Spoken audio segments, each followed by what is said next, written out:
From the station working for you, this is WRTV News at Noon, streaming now. And good afternoon to you. It is Thursday, August 13th. I'm Lauren Casey, and you're watching the news at noon here on WRTV. Todd Clausen is with me. Todd, a new look, a new name. We're spicing things up here, and we're spicing things up in the forecast as well. Yeah, you know, it's a good forecast for us here going forward throughout the day today. Lauren, very seasonable for us all across the area with plenty of sunshine outside right now. You can see the view from downtown to the north, and there's just a few fair weather clouds out there and no humidity. Look at that humidity, only 54%. You don't see any of that haze out there across the skyline. The temperature right now sits at 83 degrees at the airport in Indianapolis. A few 70s out there still lingering from this morning. 79 in Greencastle as well as Bloomington. 83 in Connorsville. And as you make your way up into the Muncie area, the temperature sits at 81 degrees. We're dealing with a few spotty showers here sneaking into western portions of the state. And these really have just flared up in the last 15 minutes or so from Bloomfield to Greencastle over towards Sullivan. And this is the 3-hour loop. And look how they kind of just blossom really quick. They look a little worse on radar than they actually are. Just a few sprinkles probably reaching the ground. That's the only game in town as far as the rainfall goes. And most of us remain completely dry here throughout the remainder of the afternoon hours with temperatures climbing into the mid 80s. 84 by 2 p.m. That's our average high for this time of year. We should be able to get up to about 85 to 86 degrees, and then by 8 p.m. tonight back down to 81. Better storm chances in the forecast for tomorrow. More on that, Lauren, coming up in just a few minutes. All right, Todd, thank you so much. Metro Police continue to look into a pair of shootings that happened overnight. The first one on the east side of Indianapolis. Police were called around 1:30 this morning to East Michigan Street, just off Rural Street. When they arrived, they found a man with a gunshot wound. He was taken to the hospital in critical condition. Also overnight, a 28-year-old woman is recovering after being shot on the west side. Police were called to an area along Eagle Creek Parkway, just north of 38th Street. When they arrived, they found a victim suffering from a gunshot wound. We're told that she may have been shot a few blocks away near Idlewood. Well, 2 Metro police officers are expected in court next week on charges stemming from a violent arrest that happened back in May. It happened after another night of downtown protests. Video of the arrest of one of the 2 women went viral. The video shows IMPD officers hitting a woman with batons and pepper bullets while another woman was pushed to the ground. A member of the City County Council says this action shows the community that police will be held accountable for their actions. See the system move the way it was supposed to, and in a way that wasn't politicized and wasn't a thing, was refreshing. Well, officers Jonathan Harlock and Nathaniel Schallwacker both face charges of battery and official misconduct. Officer Harlock also is charged with perjury. The 2 women also have filed federal lawsuits against the officers, as well as 2 other officers involved in this arrest. Only on WRTV, Marion County Prosecutor Ryan Mears talks about this case involving those officers. He was asked by our Rafael Sanchez what happens next. The officers will be formally read the charges and they'll be made aware of the potential penalties. And then from there, the court will issue a scheduling order, which will let us know how the discovery process needs to work, and then ultimately give us a trial date where we can potentially have a resolution to this case to determine whether or not those actions were lawful or not. Is this a case like any other? Could there be a trial? Could there be a plea deal? What are the options in this process as it begins? The grand jury process certainly allows us to move forward and have a full-fledged jury trial where 12 members of the community would come in and say, are these officers guilty or not guilty beyond a reasonable doubt? There's always an opportunity to resolve this in terms of a plea agreement. Well, again, we've learned that initial court hearing for the officers is set for next Thursday, August 20th. All 4 officers who are involved in this are the focus of that federal lawsuit we mentioned. The grand jury did not return charges against the other 2 officers involved. Well, the COVID-19 cases are up again here in the state of Indiana, so let's take a look at the latest numbers just in from the State Department of Health.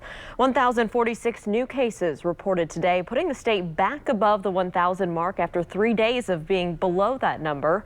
20 new deaths were also reported. The state also says hospitalizations are up and intensive care bed capacity is now down to 33%.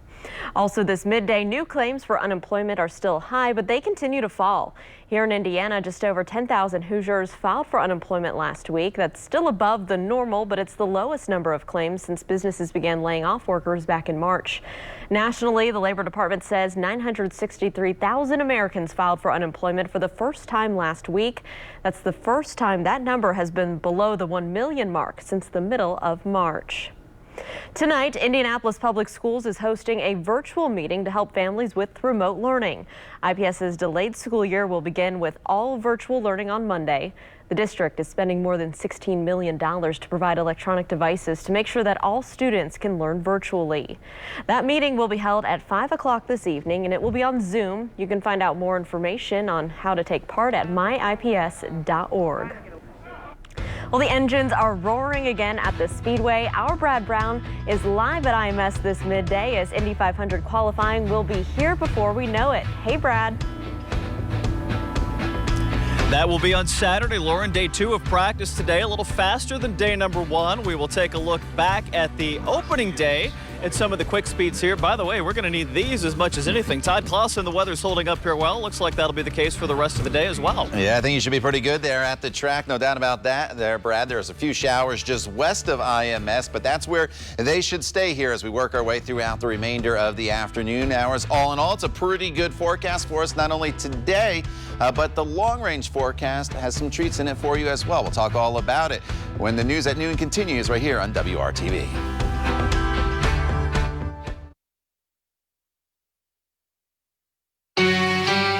From the station working for you, this is WRTV Trackside, streaming now. And the fans can't be here today, and it's actually kind of a shame because it is a picture-perfect afternoon at the Indianapolis Motor Speedway. A beautiful look at the historic pagoda as day 2 of practice is underway. A little break in the action right now, but still more than 5 hours on track as we continue toward the 104th running of the Indianapolis 500. We're a little bit off of trackside as we've had to get creative with our locations here inside the track due to kind of some of the media restrictions with placement. We are here in the Pagoda Plaza, which has really been completely redone over the course of the last few months as Roger Penske and his team have taken over. We're going to step out and have photographer Otis Jones give you a look here. Really the big piece of this is the remodel of the base of the pagoda back here. That video board is nearly 100 feet across. Beautiful high-definition broadcast of the action on the track, statistics, speeds on the field there as well. When they kind of get into full motion there as well, they'll have a third monitor to use, and eventually they hope for this to be a big gathering place for fans once they return to the track, I guess next May, I suppose. But really, just a great look at things right here, right in the heart of the Speedway. Let's take you back to day 1 of action as Wednesday's practice got underway about the same time. They had a total of 6.5 hours on the track. Really got busy in that final hour of practice, as is a customary thing here. And by the time they got it all fired up, it was the Andretti Autosport team. They've got 6 cars here, mind you. Michael Andretti in some form or fashion and his crew. And the fastest of those was James Hinchcliffe. Put up the hot lap of the day. It teamed up over 224 miles an hour. Got in a little draft with a couple of his teammates. As you take a look at the quick 6 from day 1, you'll see 3 Andretti cars up there. Hinchcliffe, Marco Andretti in there, Ryan Hunter-Reay as well. Actually, the fastest lap of the day on his own came from Alexander Rossi. So another of the Andretti cars as well. But what about Hinch? A bright orange car and a bright smile underneath that mask after a quick day 1. I've been closer to the other end of the board a couple times here, and this is definitely better. But no, it's, you know, every time you come to the Speedway for that first day of practice, it's always so nerve-wracking because, quite honestly, 98% of the speed your car has, raw pace that your car has, is determined before it ever turns a lap. When you roll off the truck and you don't feel like you have to find an extra mile an hour, mile and a half, you know, to be on pace, it's a huge thing. Of course, Hinch referring to missing the race a couple of years ago after winning the pole in 2016. We'll see how his car shapes up come qualifying on Saturday. 8 former champions in the field this year. Among them, HELIO CASTRONEVES will be going for his 4th win once again here at Indianapolis. Hard to believe that HELIO will be making his 20th Indy 500 start this year coming up next weekend. He's driving that bright yellow Pennzoil yellow submarine for Team Penske once again. Had some good moments with him on the pit box yesterday with the chief, Roger Penske. Of course, Roger wearing the IMS logo now and not that Team Penske shirt, but still, HELIO expects to be among the favorites when we get to it, and he ran the car with the aero screen here for the very first time yesterday. I was having such a good time. I didn't notice it at all. I not even noticed the air screen. No, it was absolutely great. Again, since last year, it's been almost a year and a half that I haven't sit in an IndyCar. And man, it was just like riding a bicycle. So good. I wish the fans would be here, obviously. But in the end of the day, it's great that we're racing and we're ready, and can't wait for race and qualifying. Always excited. Trust me, that smile was underneath that mask as well. Hey, our coverage continues tonight at 5 and 6, and tonight at 7:30, our first WRTV Trackside Special. Day first will be right here with me at the Indianapolis Motor Speedway. We'll see you back here then. Time for another break. The news at noon continues after this.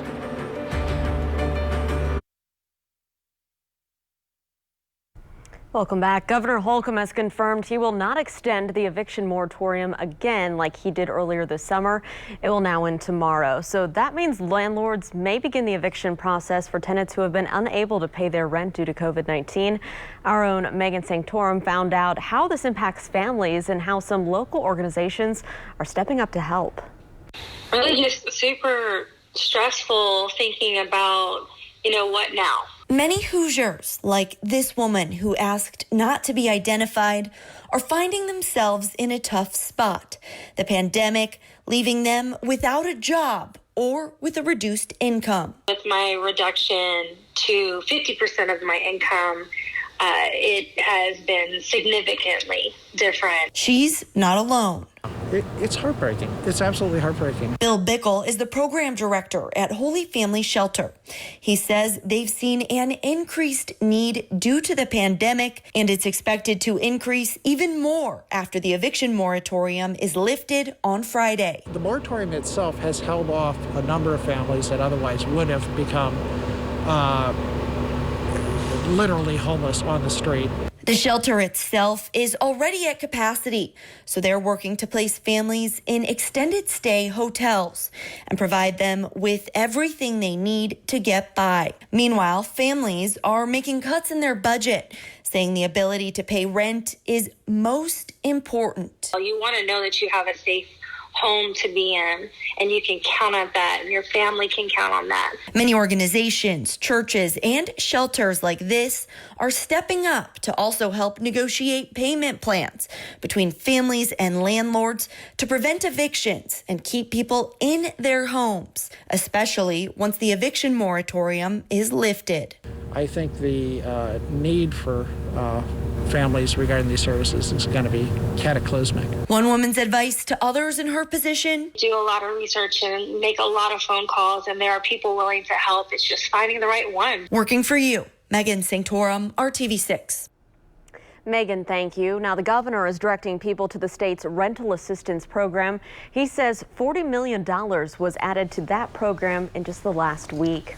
Taking a turn now to our forecast, WRTV's Storm Team's Todd Clausen is standing by with some summer-like weather out there for us, Todd. Yeah, Lauren, temperatures right where they should be this time of year, and that's in the mid-80s, or at least we'll get there later on this afternoon. Earlier, I showed you the view from downtown to the north, which featured more in the way of sunshine. Here's another view. This was down in Monroe County across the campus of IU, and here in southern locations, you do notice a little more in the way of cloud cover, and we'll kind of toggle back and forth between partly to mostly cloudy skies here throughout the afternoon hours. Where there's more in the way of sunshine, your temperatures are already up into the mid-80s, such as Indianapolis at 83, 84 in Lafayette, where there's a little more in the way of cloud cover present. Temperatures currently in the 70s, Bloomington as well as Greenfield at 79 degrees. And in eastern locations, we also have the chance of a few showers in the forecast here throughout the afternoon hours. We'll see our temperatures to continue to climb up to about 86 degrees here by 3 p.m. and then holding steady right around the 85 85-degree number throughout much of the afternoon. Our average high this time of year is 84 degrees. So it's going to be a nice seasonable afternoon for us all across central Indiana. I mentioned those showers. They've really only flared up in the past hour or so, and they're only in western locations from Sullivan to Terre Haute to Greencastle. They look a little worse on radar than they actually are. Not a lot of this is probably even reaching the ground because the dew point temperatures and the humidity levels are pretty low. So we'll see these showers continue just to drift to the north here, off to the west. They shouldn't make any progress to the east, so I'm not expecting them to impact practice at IMS or any of your plans across the rest of central Indiana. Part of a little disturbance that's down to our south, but it's that disturbance that will be a player in our forecast as we go into the course of the day tomorrow. And here's TrueCast. You notice the timestamp here in the top right, 6 p.m. tonight, and it's just keeping that stray shower chance off in western locations, and that is just about it. So this evening, if you do have plans, temperatures will drop from 84 degrees at 7 p.m. down to 80 degrees as the clouds kind of increase here throughout the evening hours. Then overnight tonight, partly cloudy, 69 the low temperature, the chance of a stray shower in the forecast. Tomorrow's forecast starts you off with the chance of some storms in southern locations, and with more in the way of cloud cover throughout the day tomorrow, temperatures will still get up into the 80s, so it's still going to be mild, but then there'll be another chance of some thunderstorms late in the day. So back to TrueCast. This is tomorrow, and you notice the rain chance initially here in some southern locations, and then just some spotty storms will start to work in as we go into the course of the afternoon hours tomorrow. It's not a lot of rainfall. It's not going to be widespread, but nonetheless, there's rain chances, only about 10 to 20% chance throughout the course of the day. Looking ahead to the weekend, Saturday 85 degrees, 82 on Sunday. Some scattered storms possible during the day on Sunday, and then your planning forecast takes you through Saturday, Sunday, and into next week. And look at those temperatures and the sunshine next week, Lauren. Highs in the 70s Tuesday and Wednesday with low temperatures in the 50s. Looking forward to that, Todd. Thank you so much. Well, with some students returning to the classroom, schools have taken a number of precautions to help prevent the spread of COVID-19. But what kind of measures are being taken when students start going on trips with school groups again? Our partners with Newsy take a closer look.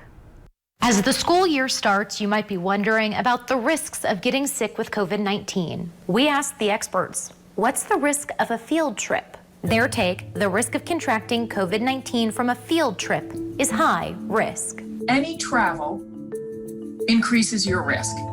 And anytime you have groups larger than 10, the risk of spreading any type of infectious disease increases.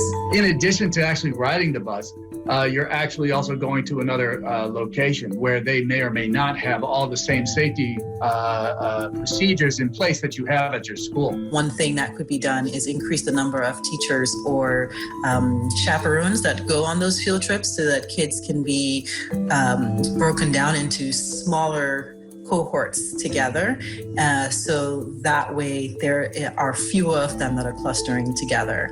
That could lower the risk a little bit. I would absolutely say the schools are not ready to go back to indoor field trips. I do think that there may be some walking field trips that might be exciting for students to take. We know that in lower grades, a lot of students take walking field trips to the fire station, and they take walking trips to their neighborhood parks. And so where those can be implemented with fidelity and social distancing, I think that outdoor field trips would be really a great idea for students.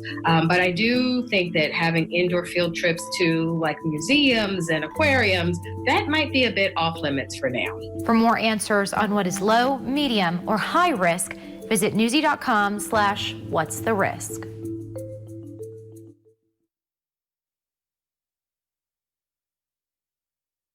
I've got you set up with like a ton of swag, we call this in the industry. I got some for you, for family, for some of the guys at the 133, some of your fellow firefighters who have been so supportive for you guys. I want to say thank you to them. That's fantastic. Okay, so Brownsburg firefighter Kevin Byron there was named a healthcare hero on Jimmy Kimmel Live here on WRTV. Byron recently battled COVID-19 and he got to chat with Nathan Fillion from The Rookie because he's a big fan. He also got $10,000 along with gifts for the other firefighters at Brownsburg Station 133. How cool is that? And we're glad he's doing well. All right, Todd, give me one more final check of the forecast. All right, partly cloudy, 86 today. Storms return tomorrow, then a great stretch of weather with cooler temperatures next week. Lauren. Todd, thanks, and thank you for joining us here on WRTV. We hope you have a great Thursday.